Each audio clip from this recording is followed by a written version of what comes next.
دا عثمان غني رضی الله چې کوم کفار نه وخسته او باقي وقف په مسلمانانو د برهان کفار د برهان مخکې دلته کې ونه وي مدینه کې دا 3-4 کیلومتر د حرم نه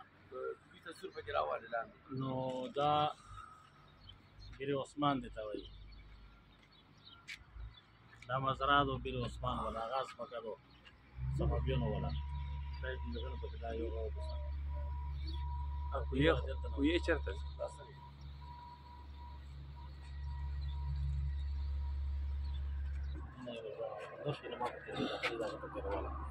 دا زو ډیزاین کړو دا کجوره نه دا کجوره ولا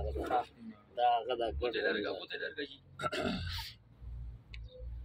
نږدې راوړل پاس کجوره دو لاندې کجوره دو ماس کې دا لرګي دي دا پیر عثمان دا لاندې کوي